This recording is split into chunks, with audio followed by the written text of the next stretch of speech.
Hello friend, कैसे हैं आप सभी। आई होप आप सभी अच्छे होंगे। फ्रेंड, आज हम लोग एक महत्वपूर्ण टॉपिक पर बात करने वाले हैं जो कंपटीशन एग्जाम में भी बहुत सारे आते हैं और आपको सबसे महत्वपूर्ण है। साइक्लिक कंपाउंड दे दिए रहते हैं और आपको वहां पर छांटने के लिए दे दिए रहते हैं कि बताइए कि ये एरोमेटिक कंपाउंड है कि नहीं। चलिए उसी का हम लोग आज डिस्कशन करने वाले हैं और बहुत अच्छे हैं, हर एक एग्जाम में आते हैं, पूरे 11वीं 12वीं और हर एक क्लास के लिए इंपॉर्टेंट है। चलिए देखते हैं, यहाँ हमने लिखा है, देखो टॉपिक का नाम है हकल नियम। ठीक है, हकल्स रूल। ठीक है, very very IMP board exam के लिए सभी आते हैं। हकल नियम ने अनेक एरोमेटिक कंपाउंड का स्टडी करने के पश्चात एक नियम दिया जिसे हकल का नियम कहते हैं या 4n+2 नियम के नाम से भी इनको जाना जाता है। ठीक है, और इस नियम के अनुसार इनका रूल है, शर्तें हैं, कंडीशन क्या चीज है। तो पहले ये हमको जानकारी होना चाहिए कि हकल नियम क्यों आए। तो ये जो हकल नियम है, कोई भी जो कंपाउंड है वो एरोमेटिक है कि नहीं है उनको शो करने के लिए ये नियम हमारे पास आया। तो इनके 3 शर्त है। पहला है ये साइक्लिक होना चाहिए, चक्र होना चाहिए, बंद चक्र होना चाहिए, है ना, क्लोज सिस्टम होना चाहिए, तब वो जा करके क्लोज सिस्टम, साइक्लिक सिस्टम होना चाहिए, तब वो हकल नियम का पालन करेगा, मतलब एरोमेटिक होगा। दूसरा है उनमें 4n+2 पाई इलेक्ट्रॉन होना चाहिए, अर्थात यहाँ n एक इंटेगर है, नंबर है जो बता रहे हैं 0 1 2 3 को। चलिए 1 रख के यहाँ पर देखते हैं, 0 रख के पहले देखिए, 4 × 0 रखेंगे तो 4 का गुणा 0 के साथ करेंगे तो 0 हो जाएगा, बचा रह जाएगा 2। तो हमारे पास यहाँ पर हम लोग मान रखेंगे 4 × जब n का वैल्यू हम लोग 1 रखेंगे, 0 रखेंगे पहले, तो यहाँ पर 0 रखेंगे, प्लस में 2 पाई कर देंगे, है ना, 2 पाई इलेक्ट्रॉन। तो यहाँ पर हो जाएगा 4 से 0 गुणा होगा 0 हो जाएगा, 2 पाई बचा। तो यहाँ पर जो 2 पाई इलेक्ट्रॉन जो रखेगा, है ना, वो हमारा एरोमेटिक कंपाउंड होगा, हकल के नियम का पालन करेगा। 1 रख के देखिए, 4 × 1+2 पाई इलेक्ट्रॉन, 4 एकम 4 हो जाएगा, 4 में 2 जोड़ेंगे कितना हो जाएगा, 6 पाई इलेक्ट्रॉन हो जाएगा, तो एरोमेटिक कंपाउंड होगा। और मान रख के देखिए 4 × यहाँ पर हम लोग 2 रखते हैं, प्लस में 2 करेंगे और यहाँ पर पाई इलेक्ट्रॉन कर देंगे, 4 दूनी 8 और 2 कितना हो जाएगा, 10 पाई इलेक्ट्रॉन, मतलब एरोमेटिक बताएगा। 3 रख के देखिए, 4 × 3+2 रख देंगे, यहाँ पर पाई इलेक्ट्रॉन रख देंगे, 4 दी कितना हो जाएगा, 12, 2 कितना हो जाएगा, हमारे पास 14 पाई इलेक्ट्रॉन हो जाएगा। मतलब जो 2 पाई इलेक्ट्रॉन रखेगा, जो 6 पाई इलेक्ट्रॉन रखेगा, जो 10 पाई इलेक्ट्रॉन रखेगा और जो 14 पाई इलेक्ट्रॉन रखेगा, वो हमारा हकल नियम का पालन करेगा। और बढ़ा सकते हैं हम लोग वैल्यू को। ठीक है, तो इस तरह से हम पहला रूल देखें, साइक्लिक होना चाहिए, क्लोज सिस्टम होना चाहिए, इनमें 4n+2 पाई इलेक्ट्रॉन होना चाहिए। और तीसरा बात है ये प्लेनर होना चाहिए, अर्थात ये sp2 संकरण होना चाहिए। sp2 संकरण जब होगा, डबल बॉन्ड जब भी मिलेगा, तब हम उनको किस कैटेगरी में रखेंगे, हकल नियम के कैटेगरी में रखेंगे। तो चलिए हम लोग इसके एग्जाम्पल की ओर आगे बढ़ते हैं, आपको समझ में आएगा पूरी तरह से। ठीक है, चलिए एग्जाम्पल की ओर बढ़ते हैं। ये इनके शर्तें हैं, कंडीशन है, इनके बाद एग्जाम्पल को ही आपको एक्सप्लेन करके आगे आपको बढ़ाना है। ठीक है, बहुत बड़ा रूल नहीं है, ये छोटा सा रूल है। एग्जाम्पल में आपको अच्छी तरह से बस समझा बस देना है, अब बाकी कोई दिक्कत आपको नहीं होगा। ठीक है, चलिए देखते हैं। पहला मेरा एग्जाम्पल है बेंजीन का रिंग। ठीक है, ये हमारा बेंजीन का एक रिंग है। ठीक, यहां पर बॉन्ड है, यहां पर बॉन्ड है, यहां पर बॉन्ड है, ये रेजोनेंस का निशान है, अनुनाद का निशान है। बेंजीन का रिंग और कैसे बनते हैं, कैलकुले और डेवार रेजोनेंस के अकॉर्डिंग। ठीक है, यहां पर बॉन्ड बन सकते हैं। ये बेंजीन का रिंग है दोनों, और इनको बताने के लिए आया, अगर मान लीजिए यहाँ का जो बॉन्ड है, यहाँ जो सिंगल सिंगल डॉट लगा है, मान लीजिए ये इनके साथ बॉन्ड बनाना चाहेगा, ये इनके साथ बॉन्ड बनाना चाहेगी, तो ऐसा भी स्ट्रक्चर शो कर सकते हैं। भले इनको प्रूव नहीं कर पाए लास्ट फाइनली तक, इन रूप को छोड़ दिया गया, ये दोनों को ही हम लोग बेंजीन के रिंग को मानते हैं, लेकिन रेजोनेंस में हम इनको थोड़ा सा दिखा देते हैं। और यहाँ पर जो बेंजीन का रिंग है, मान लीजिए यहाँ आपको मालूम है कि ये हाइड्रोजन हाइड्रोजन हाइड्रोजन, अगर ये इससे बॉन्ड बन जाए, ये इससे बॉन्ड बन जाए और ये इससे बॉन्ड बन जाए, तब भी ये बेंजीन का रिंग को शो करता है। एक और है हमारे पास जो स्ट्रक्चर में, मान लीजिए यहाँ सीधा ये बॉन्ड बन जाए और यहाँ का डॉट ऐसे बन जाए, ऐसे बन जाए। और इस तरह से हम लोग देख पाए कि जो पूरे बॉन्ड है, वो पूरे जो बॉन्ड है, तो ये पूरे रिंग के अंदर घूमा, तो इसका नाम हो जाएगा, ये क्या है हमारा, बेंजीन है। मतलब जो बेंजीन है वो एरोमेटिक कंपाउंड है, हकल का नियम का पालन करता है। कैसे है देखते हैं। देखिए ये बन चक्र हमको सबको दिखाई दे रहा है। ये एक साइक्लिक सिस्टम है, क्लोज साइक्लिक सिस्टम है। इनमें हम लोग डबल बॉन्ड यहाँ पर देख रहे हैं, ये कार्बन है, तो जब भी डबल बॉन्ड दिखा तो ये sp2 संकरण को ये शो कर रहा है, यहाँ भी, यहाँ भी, यहाँ भी, हर एक जगह पर। रही बात इसमें थर्ड पॉइंट कि ये 4n+2 पाई रूल को फॉलो कर रहा है कि नहीं कर रहा है। देखिए बेंजीन के रिंग के अंदर मेरे पास 3 डबल बॉन्ड है, 1 2 3। एक डबल बॉन्ड में 2 इलेक्ट्रॉन होते हैं, तो 3 डबल बॉन्ड है, तो यहां पर कितना पाई इलेक्ट्रॉन हो जाएगा, 6 पाई इलेक्ट्रॉन हो जाएगा। 6 पाई नहीं बोल रहा हूं मैं, 6 पाई इलेक्ट्रॉन बोल रहा हूं। तो यहां पर 6 पाई इलेक्ट्रॉन का होना आपको पहले ही बता दिया है रूल में कि 2 पाई इलेक्ट्रॉन का होना, 6 पाई इलेक्ट्रॉन का होना और 10 पाई इलेक्ट्रॉन का होना, ठीक है, ये सब हमारा एरोमेटिक कंपाउंड है, अर्थात हकल के नियम का पालन करता है। तो आप इस एग्जांपल को एक दे देंगे। पहले सबसे पहले काम क्या करेंगे, अगर आपको कोई पूछे बताइए जो बेंजीन है हमारे पास, क्या वो एरोमेटिक कंपाउंड है? यस, एरोमेटिक कंपाउंड है। और ये क्या हकल नियम का पालन करता है? यस। जो हकल के नियम का पालन करेगा वही हमारा एरोमेटिक कंपाउंड होगा। चलिए अगले हम लोग एग्जांपल की ओर आगे बढ़ते हैं।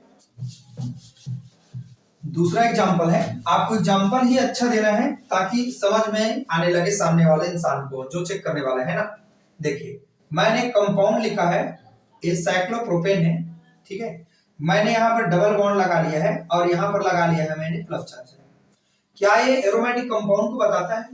और जो हकल के नियम का पालन करेगा, जो एरोमेटिक कंपाउंड होगा, वो हमारा रेजोनेंस करेगा, अनुनाद करेगा। चलिए उसी को देखते हैं। देखिए पहला तो ये साइक्लिक हमको नजर आ रहा है, ठीक है। दूसरी बात है यहां पर sp2 संकरण हमको नजर आ रहा है, डबल बॉन्ड है, तो दूसरा रूल भी यहां पर फॉलो हो रहा है, sp2 संकरण। तीसरा बात है 4n+2 पाई रूल में है कि नहीं, इनको चेक कर दें। तो चलिए यहां पर हम लोग कितना पाई इलेक्ट्रॉन है गिन के देखते हैं। तो हमको पता है 2 6 10 आएगा, मतलब हकल नियम का पालन करेगा। तो यहाँ पर सबसे पहले हम यहाँ गिन के देखते हैं, यहाँ पर एक जगह डबल बॉन्ड है, मतलब यहाँ पर 2 पाई इलेक्ट्रॉन है, तो 2 पाई इलेक्ट्रॉन का होना एरोमेटिक कंपाउंड को दर्शाता है। चलिए इनमें अनुनाद हम लोग करके देखते हैं। ये बॉन्ड इधर शिफ्ट होकर जाना चाहता है, तो ये कैसे बन जाएगा हमारे पास, शिफ्ट होकर के कहां चले गए, इधर, प्लस चार्ज लग जाएंगे इधर। ये बॉन्ड शिफ्ट होकर के अगर इधर आ जाए तो हमारे पास जो बॉन्ड बनेंगे वो किस तरह से फॉर्म करेंगे, ये बॉन्ड इधर आ जाएंगे, प्लस चार्ज यहाँ लग जाएंगे। कार्बन पर अगर पॉजिटिव चार्ज लगा तो उनको कार्बोकेटाइन कहते हैं। इस तरह से हम लोग फाइनली एक और देखेंगे कि जो पॉजिटिव चार्ज है वो पूरे रिंग के अंदर में घूमा, ठीक है। तो ये हमारा साइक्लोप्रोपीन, कार्बोकेटाइन साइक्लोप्रोपीन है, साइक्लोप्रोपीन जो केटाइन है, ये हमारा एरोमेटिक कंपाउंड को दर्शाता है। 2 एग्जांपल हो गया, आप ऐसे एग्जांपल देके समझाएंगे, ठीक है। अगला है, एक और मैं आपको कंपाउंड समझा रहा हूं, बहुत अच्छा है, आप देखते जाइएगा। फिर लास्ट में मैं आपको ना आइडेंटिफाई करना सिखा दूंगा, कुछ आपको एग्जांपल में दूंगा, उनसे आपको आइडेंटिफाई करना। ये है ट्रोपोलियम आयन, साइक्लोहेप्टाट्राइइन है, यहाँ डबल बॉन्ड है, एक बॉन्ड छोड़ के फिर एक बॉन्ड छोड़ के, और यहाँ पर पॉजिटिव चार्ज लगा हुआ है। और यहाँ पर उसी का एक और कंपाउंड को बना लेते हैं, और बना लेते हैं हम लोग। आप ऐसे 3-4 बार बना लेंगे, ठीक है, फिर आपको ज्यादा टाइम नहीं लगेगा बनाने में, ऐसे, ठीक। चलिए देखते हैं। देखो पहले तो ये देखते हैं, ये साइक्लिक कंपाउंड है, बिल्कुल है। sp2 सब जगह नजर आ रहे हैं हमको, एक प्लेन में है, प्लेनर है।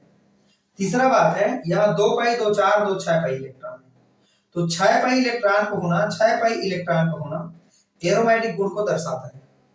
प्लस चार्ज कोई इलेक्ट्रॉन नहीं होते, उनको गिनती नहीं करना है, ठीक है। तो यहाँ पर 2 4 6 पाई इलेक्ट्रॉन को होना एरोमेटिक कंपाउंड है। रही बात इनमें रेजोनेंस को दिखाने की, हम दिखा देते हैं।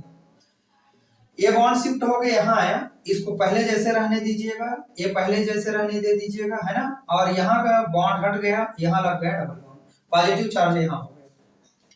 अगर ये बॉन्ड शिफ्ट हो गया यहाँ आना चाहता है तो ये बॉन्ड को आप यहाँ कर दीजिए, है ना। ये पहले का बॉन्ड है, ठीक है, एक को छोड़ के एक करना है, यहाँ पर लग जाएगा पॉजिटिव चार्ज, यहाँ पहले का बॉन्ड लगा हुआ, पॉजिटिव चार्ज यहाँ शिफ्ट हो गया। ये बॉन्ड को यहाँ शिफ्ट कर दीजिए, ये बॉन्ड यहाँ शिफ्ट हो गया, है ना। तो पॉजिटिव चार्ज यहाँ पर लग जाएगा, ये बॉन्ड पहले का है और ये बॉन्ड पहले का है। अगर फिर शिफ्ट करना चाहे यहाँ पर हम लोग, तो इस तरह से ये सब के बीच में रेजोनेंस के निशान लगाएंगे हम लोग, इस तरह के दोनों साइड तीर के निशान होता है, ठीक है। यहाँ पर हम लोग शो कर लेंगे, कैसे शो कर लेंगे, ये बॉन्ड शिफ्ट करके आपने यहाँ ले आए, पहले का बॉन्ड है, ये पहले का बॉन्ड है, पॉजिटिव चार्ज यहाँ है। सीखे क्या हमने कि ये जो पॉजिटिव चार्ज है वो पूरे रिंग के अंदर में मूव किया, ये पॉजिटिव चार्ज है पूरे रिंग के अंदर में मूव किया। जहां जहां पर पॉजिटिव चार्ज है वहां पर कोई न्यूक्लियोफाइल आएगा और वहां पर अटैक कर सकता है। इस तरह से हम लोग देख पाए कि हकल रूल के अकॉर्डिंग ये जो साइक्लिक कंपाउंड है ट्रोपोलियम आयन कहते हैं इनको, ट्रोपोलियम आयन कहते हैं या केटायन भी कहते हैं, साइक्लोहेप्टा ट्राइइन केटायन भी बोलते हैं इसको, ठीक है। तो ये भी एक एरोमेटिक कंपाउंड को शो करेगा। अगला है, कुछ और आपको अब आइडेंटिफाई करने के लिए दे देता हूं, देखिए मान लीजिए ये मेरे पास कुछ कंपाउंड है, इसमें भी रेजोनेंस हम करवा सकते हैं, यहाँ पर लोन पेयर है, यहाँ भी लोन पेयर है, यहाँ पर है, ठीक है। और हम लोग देखेंगे कि क्या ये एरोमेटिक कंपाउंड है कि नहीं है, क्या ये हकल नियम को बताएगा कि नहीं बताएगा, उनको हम लोग चेक करने वाले हैं। ये सल्फर है यहाँ पर, और यहाँ पर भी एक और कंपाउंड है मेरे पास, ये नाइट्रोजन है और यहाँ पर हाइड्रोजन डाल देते हैं, ठीक है। फ्यूरॉन है, ठीक है, पायरोल है, थायोफीन है, ठीक है। तीनों में क्या किया है, यहाँ पर कार्बन था, इस कार्बन को हटा के ऑक्सीजन आया है, यहाँ कार्बन था उसको हटा के सल्फर आया है, यहां भी कार्बन था उसको हटा के नाइट्रोजन। ये हेट्रोसाइक्लिक कंपाउंड है, हेट्रोसाइक्लिक कंपाउंड है। जरूरी नहीं जो 6 मेंबर हो वही हमारे एरोमेटिक कंपाउंड को दर्शाएगा। यहाँ खेल है साइक्लिक कंपाउंड का, यहाँ खेल है प्लेनर का, और यहाँ खेल है 4n+2 पाई इलेक्ट्रॉन होने का। देखिए जरा, जो बेंजीन के रिंग के अंदर में जो लोन पेयर ऑफ इलेक्ट्रॉन रहेगा उन इलेक्ट्रॉन को हमको इंक्लूड करना है, और जो रिंग के बाहर में रहेगा लोन पेयर उनको हमको इंक्लूड नहीं करना होता है, क्योंकि जो एरोमेटिसिटी के अंदर में जो फंस जाएगा वही एरोमेटिक कंपाउंड में भाग लेगा, मतलब हकल नियम का पालन करेगा। जो बाहर में रहेगा उनको हमको शो नहीं करना है। तो यहाँ पर कितना पाई इलेक्ट्रॉन है, देखिए 2 पाई इलेक्ट्रॉन, और यहाँ पर कितना हो जाएगा 2 4, और यहाँ पर कितना हो जाएगा 6। तो यहाँ पर 6 पाई इलेक्ट्रॉन का होना एरोमेटिक कंपाउंड है, मतलब ये एरोमेटिक कंपाउंड है। यहाँ भी वही बात है, यहाँ पर भी आप देख सकते हैं, ठीक है। तो यहाँ पर 2 2 4 2 6, ये हो जाएगा 2 4, और ये टोटल मिला के कितना हो जाएगा 6। बाहर के जो लोन पेयर उनको हमको इंक्लूड नहीं करना है। 2 पाई इलेक्ट्रॉन, 2 4 और 2 कितना हो जाएगा 6। ये तीनों के तीनों हमारा एरोमेटिक कंपाउंड है। रही बात रेजोनेंस कराने की, बिल्कुल आप रेजोनेंस करा सकते हैं। ये बॉन्ड यहाँ आ जाएगा, ये बॉन्ड को शिफ्ट करके यहाँ ले जाइएगा, तो कैसे शो हो जाएगा मेरे पास, कैसे शो हो जाएगा, ये ऑक्सीजन है, आपने बॉन्ड लगाया, प्लस चार्ज लगाएंगे, एक्स्ट्रा बॉन्ड लग गया, माइनस चार्ज यहाँ आ जाएगा, यहाँ फिर ये मूवमेंट करेगा, इधर आ जाएगा, ये इलेक्ट्रॉन फिर इधर आ जाएगा। तो आप कैसे शो कर सकते हैं इसको, एक को बस बताया तो आप बिल्कुल समझ जाएंगे। ये माइनस चार्ज यहाँ आ गया, ये पहले का बॉन्ड है, प्लस चार्ज है, और यहाँ डबल बॉन्ड हमारे पास लग गया है। इस तरह से हम इनके रेजोनेंस को दिखा सकते हैं। तो ये तीनों के तीनों हमारे एरोमेटिक कंपाउंड होगा। चलिए कुछ और एग्जांपल की ओर बढ़ते हैं हम लोग।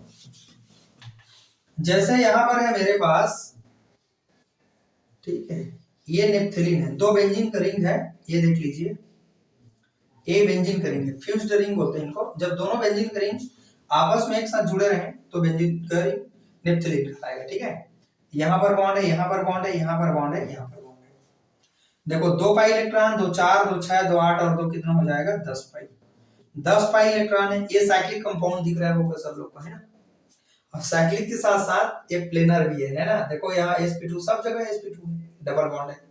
तो ये 10 पाई इलेक्ट्रॉन का होना यहाँ पर मैंने लिख रखा है, एरोमेटिक को दर्शाता है। इसका नाम है नेप्थेलिन, ठीक है। इनका नाम है क्या, नेप्थेलिन, नेप्थेलिन, ठीक है। जिनको कपड़ा वगैरह में डालने के लिए यूज करते हैं ना, वही नेप्थेलिन, ठीक है। एक और है एंथ्रासीन, ठीक है। इसमें 2 रिंग नहीं बल्कि 3 रिंग आपस में कनेक्ट होते हैं। इतना सारा आप एग्जांपल देंगे तो बिल्कुल सब बन जाएगा, कोई टेंशन नहीं। यहाँ बॉन्ड होगा, ठीक है, यहाँ बॉन्ड होगा, यहाँ यहाँ यहाँ यहाँ यहाँ। 2 पाई इलेक्ट्रॉन, 2 4, 2 6, 2 8, 10, 12 और 2 कितना हो जाएगा 14 पाई इलेक्ट्रॉन का होना एरोमेटिक कंपाउंड को बताते हैं। इनका नाम है एंथ्रासीन, एंथ्रासीन, ठीक है, एंथ्रासीन। तो ये सब एरोमेटिक कंपाउंड को दर्शाते हैं। कुछ और मैं आपको एग्जांपल बता रहा हूं, क्या वो एरोमेटिक कंपाउंड है कि नहीं है, आप बताएंगे मुझे। बताइए, क्या ये एरोमेटिक कंपाउंड है? बताइए, क्या ये एरोमेटिक कंपाउंड है? बताइए, क्या ये वाला मेरा एरोमेटिक कंपाउंड है? ठीक है, यहां पर भी मैंने लगा दिया है माइनस चार्ज, ठीक है। और कुछ कंपाउंड हम लोग ले सकते हैं।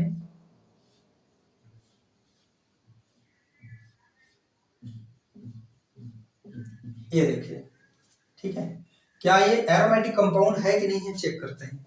देखिए यहाँ पर सब के सब साइक्लिक है, प्लेनर भी है, लेकिन यहाँ पर 4n+2 पाई इलेक्ट्रॉन गिरेंगे तो यहाँ समस्या होगा। पेपर में यही सब देते हैं, बताइए एरोमेटिक कंपाउंड है कि नहीं। 2 और 2 कितना हो जाएगा 4 पाई इलेक्ट्रॉन का आना क्या एरोमेटिक कंपाउंड होता है? बिल्कुल नहीं होता है। वहां मैंने लिख रखा है, देखिए यहाँ पर 2 पाई इलेक्ट्रॉन है और यहाँ पर भी 2 इलेक्ट्रॉन है, ठीक है। टोटल मिला के कितना हो जाएगा 4। तो ये भी एरोमेटिक कंपाउंड नहीं होगा। क्या ये है 2 और 2 4 पाई इलेक्ट्रॉन का आना एरोमेटिक कंपाउंड नहीं होगा। 2 4 6 और 2 कितना हो जाएगा 8 पाई इलेक्ट्रॉन का होना एरोमेटिक कंपाउंड को नहीं दर्शाते हैं, ठीक है। तो ये दोस्तों, ये सबके सब हमारा हकल नियम का पालन करने वाला कंपाउंड है। आप इस वीडियो को पूरे अंतिम तक देखेंगे, मुझे लगता है आपको पूरा A to Z समझ में आएगा, ठीक है। क्योंकि ये बहुत अच्छा पार्ट है, आपको हर एक स्टूडेंट को इनको सीखना पड़ेगा यार। अगर आपको केमिस्ट्री में स्ट्रांग होना है तो आपको पढ़ना पड़ेगा, ठीक है। और पढ़ाई से आप मुंह मोड़ नहीं सकते, ठीक है। तो आप इनको पूरे लास्ट तक देख लीजिएगा। और ये मत सोच के पढ़िए आप लोग कि केवल हम लोग जो एग्जाम दे रहे हैं तो केवल हमको यही तक सीमित रहना है, उसके लिए आपको एग्जाम नहीं देना है। आपको केवल जैसे बोर्ड क्लास की एग्जाम दिलाने के बाद भूल नहीं जाना है, ऐसे नहीं पढ़ना है आपको। पढ़ना आपको कैसे है, कोई भी कंपटीशन एग्जाम के लिए, छोटा मोटा एग्जाम के लिए भी इस तरह के प्रश्न आते हैं, तो आप उस सबको हल कर लो, तब तो आपका पढ़ने का कुछ उद्देश्य पूरा होगा। तो चलिए आप इसको पूरे अंतिम तक देख लीजिएगा। हकल नियम क्या है, हकल नियम का रूल क्या है, ठीक है। एरोमेटिक को बताने के लिए आया था, ठीक है। और उनके अनुसार हम लोग एग्जाम्पल को अच्छी तरह समझे। आई होप आप सबको ये वीडियो बहुत अच्छे लगे होंगे और ज्यादा से ज्यादा लोगों को शेयर करिए आप लोग, है ना। और सब्सक्राइब भी करें चैनल को, बिल्कुल आपके लिए अच्छे से वीडियो बना रहे हैं। Thank you.